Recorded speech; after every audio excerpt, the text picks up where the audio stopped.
Hello everyone, it's DV here, and today I have for you the Nailer build. The weapons of choice for this one are going to be the harpoon gun and the railway rifle. I really miss the railway. I wanted to give it a go again because I really like it. It's not as dominant as it used to be, but with this build we're gonna make it very decent again, I think. We're gonna play as a ghoul with a focus on VATS criticals, very high HP, and we're gonna be wearing regular armor only, even in raids. We are going to be pretty much unkillable in this setup. It's crazy tanky, it's amazing. We're gonna have 2 perk loadouts this time, 1 daily driver and 1 for raids. Don't forget to put a little like and maybe subscribe if you want, that would help me a little bit. These videos are really long to make, so that would be cool if you could do that. And yeah, let's dive into it and have a look at the weapons. For the big damage against bosses and tanky enemies, we're gonna go for Cursed Harpoon Gun.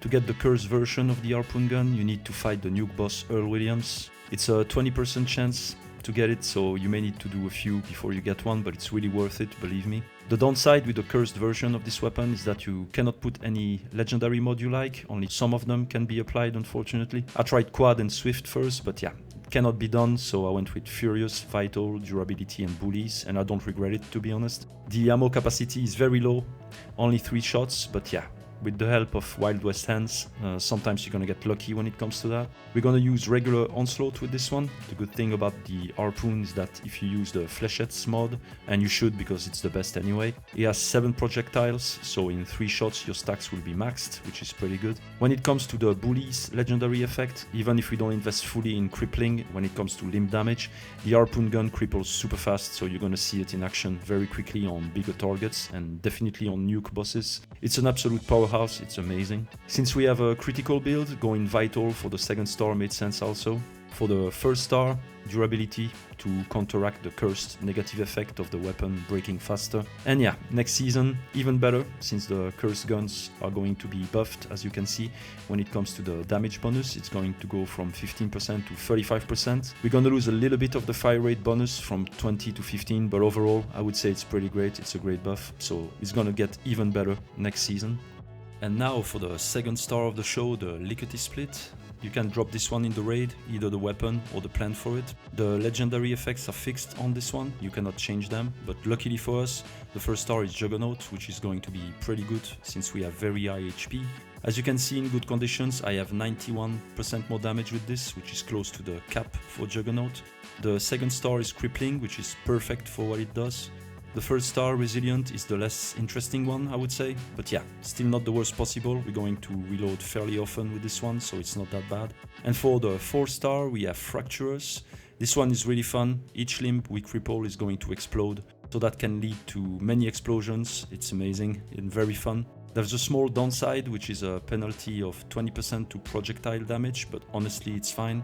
The unique effect of that weapon that any other weapon in the game cannot have is that the spikes are going to ricochet towards other enemies for even more damage, and therefore yeah, that's gonna give us a great tagging capability as well. It's a crazy fun weapon to use, you're gonna hit everything in a really big radius sometimes, it's truly amazing. For the mods, the classic configuration for railway with automatic piston receiver, long barrel, recoil compensating stock and reflex sight. The downside, as always with railways, is that the ammo capacity is very low, it's 15 here, but with this build it's not really a problem, you're gonna see it's great. Now, mostly for raids, we're gonna have this railway rifle. The legendaries on this one are pretty much the old configuration when it was the king of DPS with quad, rapid and VATS optimized. For the 4-star, I went conductors on this one to mitigate the high AP cost even more. Since we crit every other shot, we're going to lower the AP cost in theory to 9, which is pretty good.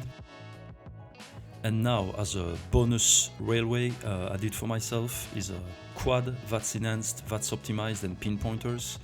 Mostly use this one on the snake in the raids with the help of some slime cake or coffee for AP regen. To sustain this in VATS, you're gonna need 6 of them. It's gonna last you 25 seconds of sustained VATS with this one. It's not mandatory at all, you can just run the conductors railway and you'll be fine as well. And yeah, that's all for the weapons. Okay, let's have a look at the legendary perks. Pretty standard for me here, taking one for the team and 5 specials. In our case here, we're gonna go for strength, endurance, agility, perception and luck. Now let's have a look at the build. On the strength, we're gonna go for bandolier. Yeah, if you use harpoons and railway spikes, you need bandolier, they are stupidly heavy. Without this, you're not gonna be able to walk at all. Absolutely mandatory for that build. I wouldn't take it for any other type of ammo, ballistic ammo I would say. Barbarian for a little bit more damage resistance. Shotgun champ, the harpoon gun we use as the flechette mod. So we shoot 7 projectiles with each shot. So yeah, we're gonna do plus 70% damage to crippled targets with this one, with the harpoon, not with the railway. Easy target, mandatory on any build I would say, plus 75 range damage to crippled targets is great. Except melee of course, but for anything else you need this one usually. Scatter shot, 20% of the damage dealt to a limb is applied to all limbs, yeah, definitely also a great one to have. Pack rat and arms keeper, 1 rank of each, because yeah, a little bit of weight reduction is welcomed because I was over encumbered all the time. Without these two, to be honest, and usually when I don't go hard on weight reduction, I always try to have at least rank 1 of these two. It helps a lot if you loot everything all the time, as I do. On the perception, number cruncher, not gonna be a gigantic boost, still nice to have. Tormentor, it goes hand in hand with the crippling perks we used on the strength. We're gonna deal more damage per cripple limb, and usually on strong enough targets, you're gonna have the time to cripple them fully, so this one is gonna kick pretty hard when it happens. Tank killer mandatory for ranged weapons, no questions asked here. Fast fighter, yeah, the harpoon gun is definitely gonna be reloaded very often since we took a cursed one and we only have 3 ammo in there. Even if we have Wild West hands, yeah, it doesn't trigger at all times, so reloading needs to be very fast.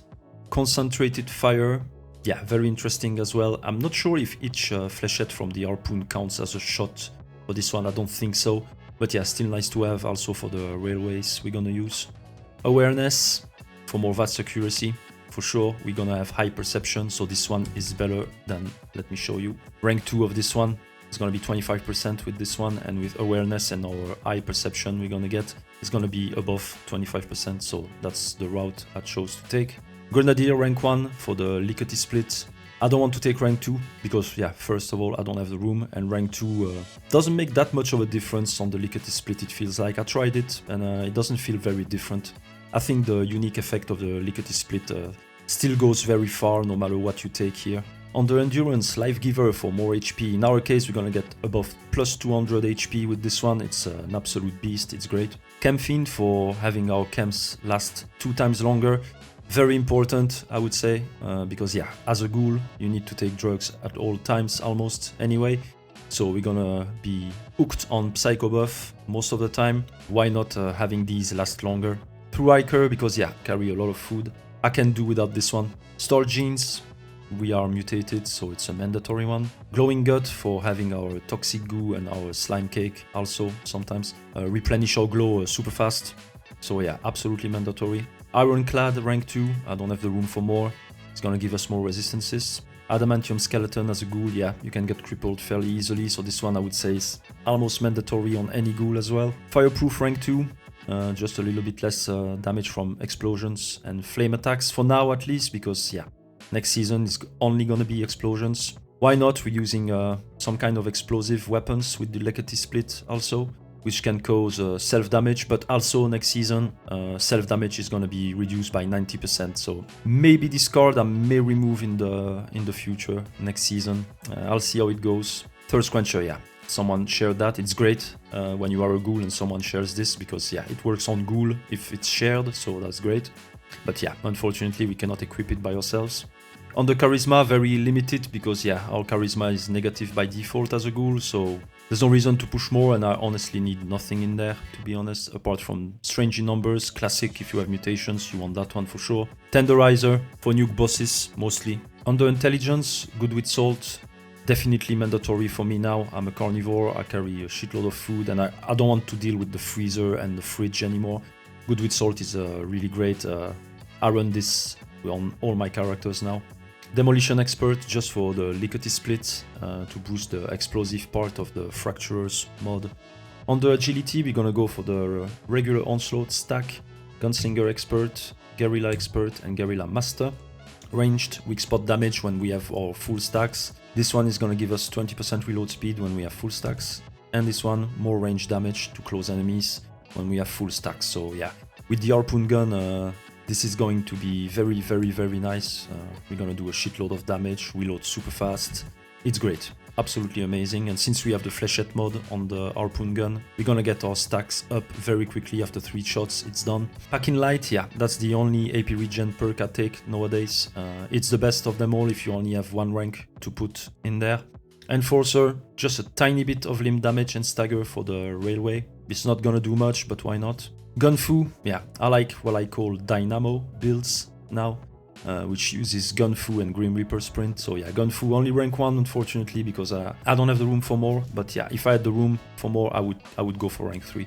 Adrenaline, a classic, no reason never to not take this one, it's great. Gun tricks, we're gonna reload our gun faster, especially the harpoon gun, because yeah, 3 shots in the magazine is not a lot.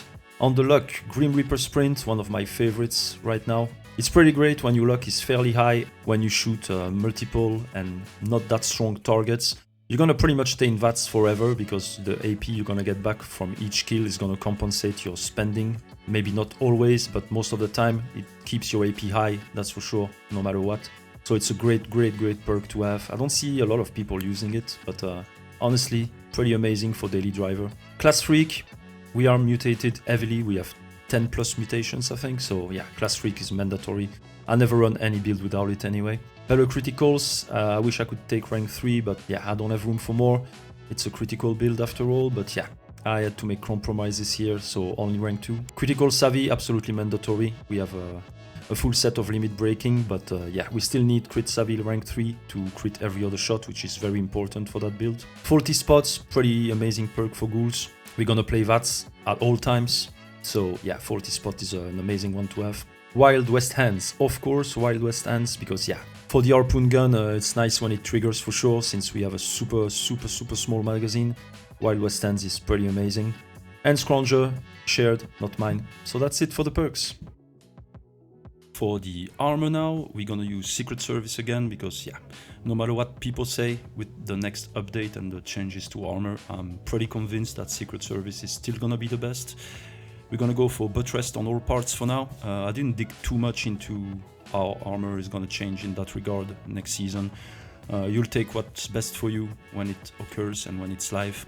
For now, butt rest is still the best. Biocom mesh lining on the chest for the drug duration, since we are a ghoul and we need to take drugs all the time. Better have them last longer. With this and the perk I took on the endurance, my psycho buff is gonna last for 7 minutes and 30 seconds, which is pretty much the length of an event usually, so that's pretty good. I took ultralight build on the arms, custom fitted on the legs for AP cost for sprinting, because why not? You can also go for deep pocketed on these if you really want to. For the legendaries, I went for Lucid full set for damage reduction. To me, it's a mandatory one if you are not feral and you are playing ghoul, to be honest. It's the new overeaters for ghouls, pretty much. On the second store, I went for 3 endurance for more HP and 2 elementalists As you can see from the PTS below, it's gonna get better with next season. I think a little bit of overall elemental resistance is good for a ghoul, since we don't have access to some of the great perks human characters have on their endurance. On the third star, since we go Juggernaut, I went for full healthy for even more HP. If you struggle with your carry weight, you can use weight reduction instead. You're gonna lose a little bit of HP, but it's not too bad if you change healthy for something else. And for the 4-star, full set of limit breaking to crit every other shot. Going for 4 pieces is a little bit tight. You're gonna need 25 luck, and it's gonna be difficult to reach with this build without food and everything going on at the same time. So I went the safe route for this and went for a full set of limit breaking. You only need 15 of luck to crit every other shot with this configuration, so we covered at all times. And yeah, that's all for the armor. And now, since it was requested on one of my older videos, I'm gonna show you the buffs I take in my camp for this build. Usually I sleep and I read the Mothman Tome for more XP, but honestly, yeah, in my case, not really useful, but you still can do it. You can at least do this one because it's easy to get for sure. As a new player, you can have it very easily. The Mothman Tome is only from the Mothman Equinox seasonal event, which is running right now, actually. It's a good one to have. It's plus 5% XP for 1 hour. If you know someone who has the plan, he can also build it in your camp if you want. If you go into a private team, he can build it for you at your camp. But now for the more important stuff. Playing a music instrument to get the well-tuned buff for more AP regen, very important, that one for that build. I don't run that much AP regen perks anymore because of the food we're gonna take and this particular camp buff. Everything combined give us pretty good AP regen, so I don't invest that much into Action Boy or Action Ghoul anymore. Not useful if you ask me, if you have these going on. The pinball machine is from subscribing to Bethesda newsletter. I'm not sure it's available anymore. This one is going to give us agility and perception plus 2 in each for 30 minutes. It's a nice one to have, but not mandatory. The derby game for plus 2 intelligence instantly for 30 minutes. This one you can get from the creator, I think, for gold bullion. The fortune teller machine, this time gold bullion as well, but at foundation. I think it's 1600 something. This one, it's plus 2 luck instant for 30 minutes. And the exercise bike that you can get from the creator for bullion as well. That's gonna give us plus 2 endurance for 30 minutes. It's a little bit annoying that these only last for 30 minutes while this one lasts for an hour. But yeah, you need to manage with these. Me, what I do is I use a timer. Not at all times, I forget more than often, but yeah, just so I'm reminded of taking these back. And also for the food, because some are lasting 30 minutes and some others are lasting 1 hour or something like that. So it's a little bit of a pain to keep all your buffs active at the same time, since they don't last the same duration. Pretty annoying. And also not really mandatory. The only mandatory one I would say is playing the music instrument. It's going to be very helpful for AP regen. The other ones, it's nice to have, but not mandatory. Now for the camp food generators that I use. The first one is the Deathclaw Slow Roaster. Unfortunately, this one is Atom Shop and I don't think it's available at all times. So keep an eye on that one if you don't have it. It's really great for carnivores. Especially for Deathclaw steak and Rat steak and hot dogs as well. I don't have any hot dog in right now, but it generates hot dogs also. Not enough, if you ask me. Sometimes I need to go to my farming spot to get a little bit more. Rat steak gives you plus 5 perception. I take something else that I craft myself for plus 8. But if you don't want to bother, Rat steak is going to do the job as well. Pemmican Collector, this one you can get for gold bullion at the creator. Really an exceptional one to have, plus 8 endurance is great. Plus the food doesn't spoil, it generates way more than you're gonna eat, so it's pretty great. I really suggest you take this one, it's amazing. Now, the next important one is the Mirelux Steamer, also Atom Shop, but I think this one you can get at all times.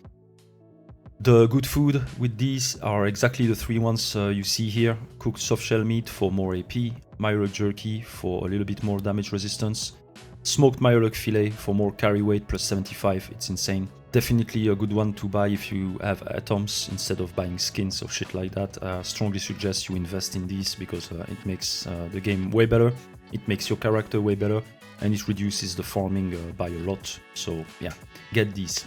The last one is gonna be, if Yasmin let me show you, is the Critter Cooker. I got this one from a season, so Yeah, I have it on all my characters, but now I think you can get it at Foundation for a hefty amount of bullion. But yeah, it's pretty interesting still because it gives you Squirrel on a stick here for +8 agility, which is pretty good. He also generates awesome opossum bacon for more luck. And also the other one that is interesting, if you don't have enough opossums, you can still take this one for +3 luck, seasoned rabbit skewers. But yeah, I try to get opossum on at all times. And yeah, that's pretty much it for the food generators. Alright, let's have a look at the stats now. We have around 600 in damage and energy resistance. Our elementals are a little bit low right now, but with the update coming, Elementalist is gonna give us way more in that regard, so that's gonna be okay. Our HP is above 900 with all the food buffs and camp buffs. And our AP is at 432. It's not crazy big, but it's more than enough for what we do, so we're gonna be fine with that. For the effects, we have the camp buffs active, the agility boost. The charisma boost is not from my camp, I don't have this one, I don't use it at least. Endurance boost, intelligence, luck, perception. Psycho buff is on. This one is great because it's gonna give us a lot of HP and also strength and damage. The well-tuned, which is definitely one of the most important for that build. We don't invest a lot of perks when it comes to AP regen, so this one is always welcomed. Wisdom of the Mothman for XP, why not, right? Now for the foods and drinks. I use sweet moodfruit tea for more crit damage. That's pretty much the best you can get when you are carnivore. I don't use it at all times, but when I have some, I just take it. Awesome opossum bacon. This one can come from the critter cooker, but usually it's not enough because it doesn't generate a lot of these, so I hunt for opossums from time to time. It's not really mandatory to have a high luck with that build, but it's still welcomed for Grim Reaper Sprint, for example. Cook soft shell meat for more AP. This one comes from the Myolux steamer. Deathclaw steak comes from the roaster, +5 strength. Hot dog, same thing from the roaster, +75 HP. This one is great. Myolux jerky coming from the steamer for more damage resistance. Pemmican from the Pemmican collector for 8 endurance. This one is great for sure. Radog burnt hands. Yeah, this one you need to craft. There's no camp generator for this, but it's a very, very, very important one for that build. We didn't invest a lot of perks in AP regen, and this one, even if it says 25, it does a big, big, big regen. It's pretty much like company tea for herbivores. It's really, really, really mandatory for that build, I would say. It's pretty great. Rat Scorpion Kebab for more energy resist. I do kebabs now instead of just Rat Scorpion steak. If you don't want to bother cooking these, just take the Rat Scorpion steak from the Deathclaw roaster. Smoked Myolux filet from the steamer for more carry weight. Squirrel on a stick from the critter cooker for more agility. Stingwing stew. I craft this one.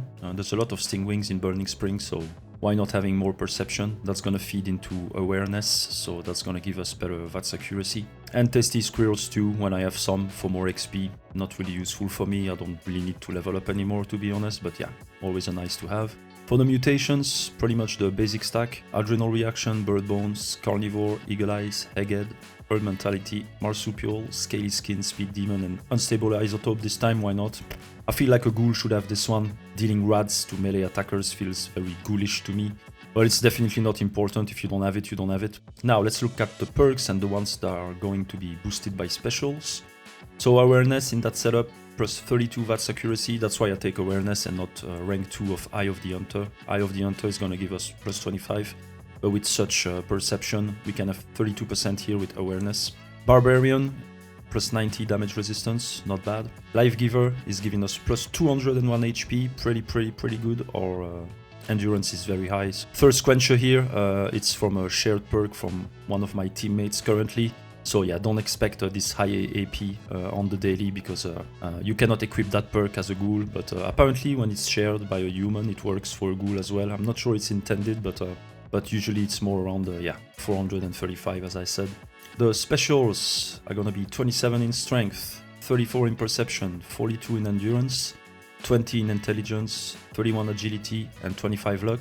Charisma is negative because yeah, we are a ghoul, even if we are not feral, there's still a big penalty to charisma, and it doesn't matter for what we use here anyway, so that's not too much of a bad thing. And yeah, that's all for the stats. Alright, first things first, a little tankiness test. For this, we're gonna go to West Tech as usual. We're gonna aggro all of these green assholes. Now, we have also cultist high priests in here.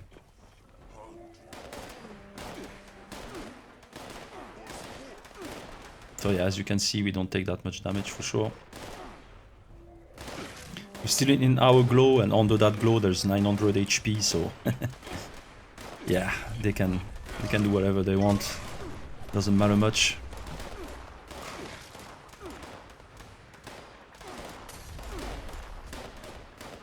Fire, getting bitten by this thing and shot at, and yeah, we're still in our glow. So yeah, definitely tanky.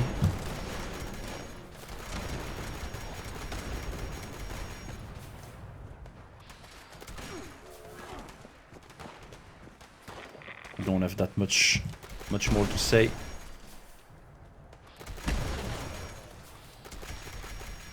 And there we go. Perfect, let's go quickly inside.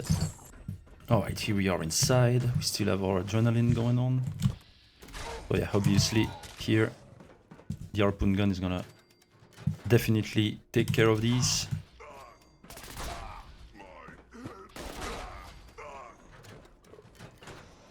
Definitely not an issue.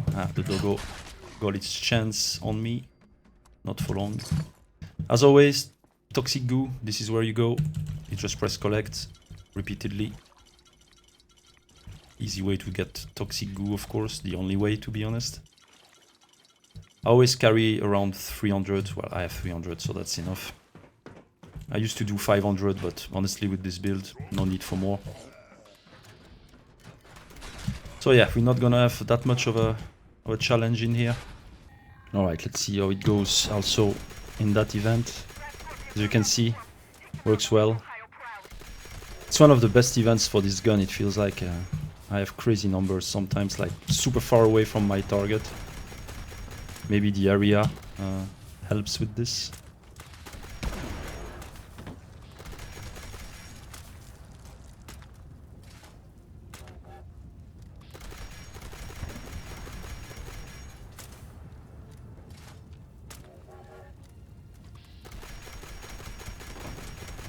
And it seems also that this gun hits super well, even if your VATS accuracy seems not that big. But yeah, as you can see,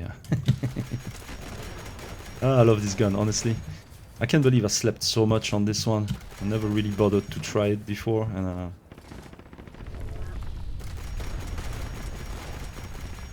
look at that, there was numbers over there and I was shooting here, that's insane. Alright, let's have a go at Scorch Beast now. So yeah, for this one I suggest you take the conductors.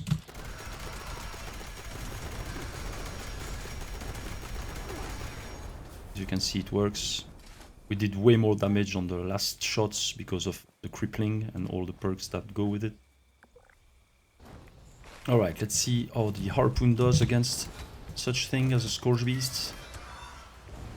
As you can see, each hit does even more damage, and here just 4 shots and she's gone.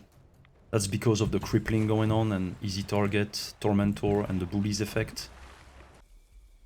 Alright, let's see how we do against the Mire Queen now. But before we do, I'm gonna show you a little bit how I deal with my weapon wheel. So as always now with my ghouls, I have Slime Cake here and Toxic Goo here, so I have quick access to either of these on the fly. Really handy. The harpoon is here, the conductor's railway is here. I don't use it that much outside of raids, but it's still here. The liquid split, of course.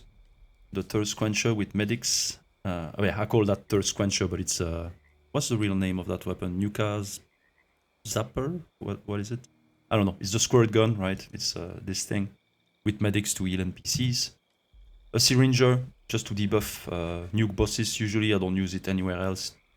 Doesn't really do much on enemies that die too quickly, but on a nuke boss that can be helpful to apply a little debuff. Psycho buff, the drug of choice here. My jetpack replacement chest that I use sometimes if I really need a jetpack. I switch to this one and back to my regular armor with biocom mesh here. So yeah, Also, when it comes to ammo, I don't carry a lot because even with bandolier, it's still pretty heavy. And I manage with my inventory really a lot. Each time I'm at my camp, I just put everything into the aid box, into the ammo box, into the scrap box. So yeah, I like to travel light, as I say. So yeah, 200 harpoons usually and around 1,000 railway spikes. It's more than enough for anything, really. When it comes to aid, it's even more restrictive. I'm only going to have 10 Stimpack supers. I have my settings set for using the strongest healing items. So yeah, I run on supers just in case I lose my glow and I'm in a bad situation. I'd rather have something that kicks really hard. So I use the supers. And I also go with, where are they? Because I have a lot of shit in there. And 10 Psycho Buffs. Because yeah, I don't have a lot of weight reduction. I only have through hiker for food and drinks and just one rank of these two. I don't use traveling pharmacy, but if you want to reduce the aid items a little bit more, maybe just remove barbarian and put one rank of traveling pharmacy or even 2 ranks by removing one of these. It's up to you. Me, I like to play that way, so that's that. But now, for the Myriad Queen, let's get rid of these first. I don't know if there is another. There we go. There she is. Perfect. Let's take a Psycho Buff just in case, because I have multiple addictions right now. I should cure them, because I don't know if I'm on the Psycho Buff or not. Yeah, she's not... Okay, let's have just one shot like that to make her come to us. Because I don't want her to be crippled here. That's going to be a problem. Now she can be crippled. It's not too much of an issue anymore. There we go. So yeah. Yeah, definitely not an issue. The harpoon is just too good. Alright, let's see how we do against our old friend, the Ogwa from Skyline Valley. So here, obviously, we're gonna cripple the head first. So as you can see, it's starting to get crippled everywhere. I don't even think we're gonna have the time to cripple him fully because he's gonna just die. Yeah. Definitely works. Alright, let's have a look at the raid build now. This time it's a swap build, as I call it. We're gonna do a little bit of swapping alongside the different stages of the raid. On the strength, we're gonna have bandolier, of course, same reasons as for the daily driver. We need this for the harpoon and the railway. We're not gonna use the harpoon that much in the raids, but still, we still need the harpoon for the crystal stage. Barbarian, for more damage resistance, same thing as for the daily driver. Easy target, also here, because yeah, for EN06 you're gonna have the shield down. It's a limb, it counts as a limb, so this one is gonna kick there at least, for sure. Very important one to have, and we're gonna aim for crippling also on Epsilon and the snake. I'm gonna explain that a little bit later. Blocker for the crystal stage, mostly, if not at all. Because yeah, during the crystal stage, let my goo go away, my glow go away. Because I don't want to spend my toxic goo healing with it during the crystal stage. I use my stim packs because yeah, the raids gives you so much stim packs. There's no reason not to use them. So usually I let my glow go away during the crystal stage and I just heal with stim packs. But yeah, blocker is still important because honestly, even with so much HP, I had a case once where the two death claws from the crystal stage hit me at the same time and I almost died. And I didn't have blocker at the time, so yeah. Now I take blocker just for the crystal stage. It's nice. Under perception, we're gonna have number cruncher for the same reasons as for the daily driver. Tank killer, fast fighter, concentrated fire, awareness, and center masochist here. Center masochist is only for EN06. So what I do usually is a swap right after EN06. I'm gonna go for downranger instead. If you struggle a little bit with your hit chance, which you shouldn't, but if you do, maybe go for Eye of the Hunter as well, or a mix of the two. It's up to you. So yeah, after EN06, I slap down Ranger. Under Endurance, we're gonna have Life Giver, same thing as for the daily driver, Camping, Two Riker, Star Jeans, Glowing Gut, Adamantium Skeleton. Ironclad, rank 3 here. I don't go for Fireproof as much, because to be fair, only EN06 is gonna do flame and explosions. Not even flame, I think, just explosions. So yeah, it's not really important. I usually hide from EN06 when he's looking at me, because that's how you should play it anyway. You don't want him to hit you. I don't use ricochet or anything like that on that build, so I just aim for the shield directly with my railway, and that's all I do. I don't rely on reflection, deflection, or whatever for this one. On the charisma, same thing as for the daily driver. On the intelligence, good with salt. First aid and field surgeon here, just for the crystal stage mostly. Usually I stay with my glow up on the entire raid. But yeah, as I said, during the crystal stage, I let the glow go away and I just rely on stim packs to stay alive. So yeah, first aid and field surgeon is definitely good to have for this particular case. Curator, because I use bobbleheads usually and sometimes even magazines to boost my damage. I use small guns in the raid, bobbleheads, for a little bit more damage with the railways. And sometimes when I have a magazine that fits the build, I use it as well. Science monster, yeah, more damage while for 10 seconds upon getting hit, why not, I have the room. Under agility is gonna be packing light again, gun tricks of course again, modern renegade and enforcer this time because I'm gonna aim for crippling in the raid, which not a lot of people do, but I realized that on Epsilon, for example, you can cripple the fusion core extremely fast. And if you do, that means the target is crippled, so easy target is gonna work, which is pretty good. You could also put Tormentor on the perception if you really want to, but that's gonna be only one limb crippled, so it's not really interesting. But easy target is gonna give us way more damage just by crippling the fusion core immediately on Bloodhound, Lynx, and Vulture. So yeah, that's why I use Modern Renegade and Enforcer, is to have a lot of limb damage just to do that. It's very nice, actually, it works really well. Gunslinger for more weak spot damage. We're playing VATS, we're gonna aim for the weak spots always, so definitely a good one to have.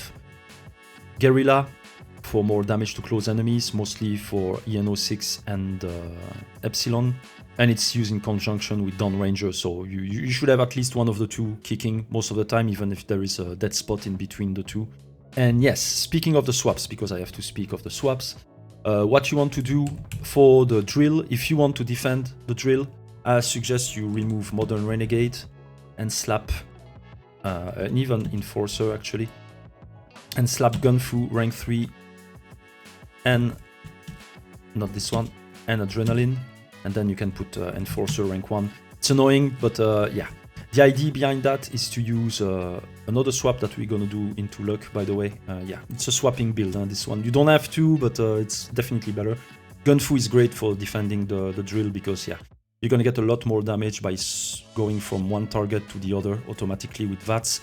And it's important, especially after 4, 5, 6 minutes, if things go wrong at the drill stage. They become very strong, so yeah, you need everything you can have to kill them. So Gunfu, Adrenaline, definitely good when you are doing the drill defense, at least. If you don't defend, don't bother switching anything under agility or luck. But if you do, there's gonna be a few swaps. So yeah, I'm gonna put back the base perks here real quick. It's an habit, honestly, I have it now, but yeah, it's sometimes you're gonna forget, that's fine. Or if you have a lot of room in your punch card machine, you can also do 3 different builds for the raids, but if I remember right, there are some bugs when you switch builds into the raid, at least in some stages. So nah, not sure it's gonna work well if you do, but yeah. On the luck, Class Freak, Crit Savvy, Faulty Spots, Wild West Hands, better criticals, 4-leaf clover. Here, 4-leaf clover, yeah. Mostly for the snake, because sometimes, yeah, you may not have 95% depending on where you stand on the platform. So your critical meter gets filled up even if you miss in VATS, so that can be interesting in some instances. And now, if you defend the drill, again, a little swap here, that would be removing better criticals to put Grim Reaper Sprint, and then 2 points in better criticals. That's the swap for this one. If you defend the drill, Grim Reaper Sprint is gonna allow you to keep your AP up enough to defend the drill, because it's gonna get hectic in there if, as I said, things go wrong and you are in the 5-6 minute range. It gets very difficult at that point, so yeah, Grim Reaper Sprint is gonna help us surviving this and keeping the drill alive, hopefully. But yeah, only if you defend the drill, the swaps in agility and luck. So yeah, I'm gonna put back the right one on for anything else but the drill. And yeah, that's pretty much the build for raids. If you want to make your life easier, obviously, just do the Dawn Ranger and Center Masochist swap for EN06, right? And try not to defend the drill. Usually people don't like to run, so, you know, just put yourself next to the door immediately so you're sure you're gonna run if you don't want to bother with defending the drill, and you just keep everything as it is here and you don't bother as much as I do. But me, I like to defend the drill, so especially because I was testing the build, so yeah, I defended a lot lately. The strategy now for the raid really quickly. So for EN06, I take the conductors railway, the quad one. Pretty straightforward. You shoot the shield and then you shoot the torso once the shield is down. Not that much more to say on that one. You can use also canned coffee and slime cake if you want on that one. For the defense of the drill, obviously there is the swaps that I showed you. In that case, I'm still gonna use the conductors railway for sure. You can do the lickety split as well on that one for the first 2 or 3 minutes, but after that the 15 ammo magazine is gonna get you in trouble. So yeah, if you don't want to bother too much, just use the conductors and that's it. On Epsilon now, what I like to do is to try to go for the B spot and shoot the shield in B. That allows me to be in the back of Bloodhound when I start. That allows me to cripple the fusion core super quickly and then switch directly to the head, just to have easy target triggering so we can do way more damage. The fusion core of these 3 guys goes down super fast, so it's just a few shots and then they are crippled, and everyone may do more damage, but you at least, you're gonna do more damage for sure. So that's a good strategy to have on these 3. For the crystals, I'm gonna use the harpoon gun, because one shot with the harpoon gun just breaks a crystal, at least the small ones. And honestly, the big ones, very close to one-shot them as well. So it's a great weapon to have to do the crystal stage. I use a quad, regular harpoon gun for this because I have one. But you don't have to. You can run the harpoon gun that I showed, cursed one. But if you have a little quad laying around and you can craft an harpoon gun, just do a quad. It can be interesting to play a quad harpoon gun as well. And for the snake, this time I take the pinpointers railway for this one, and I use slime cake. I spam 6 slime cake right before the fight. And what I do is aim for the plate, the closest plate to the head, to try to cripple it as fast as possible, for the same reasons as for Epsilon. I want at least one limb cripple, so easy target can kick in. It's a good thing to do, I would say. Technically, at least most of the time, stuns the snake, so he falls down on the platform. So while he's in that state, he cannot attack you with this poison bullshit. So that helps everyone, and you may do more damage as a group, or at least you will do more damage if you cripple one limb. And in that case, the first plate you get from as close as possible from the head is the one to go for, I would say. And yeah, that's pretty much all for the raids. And that's all I had for you today. I hope you enjoyed the video and you're gonna give this build a try maybe. But in the meantime, guys, take care. I'll see you in the next one. Bye.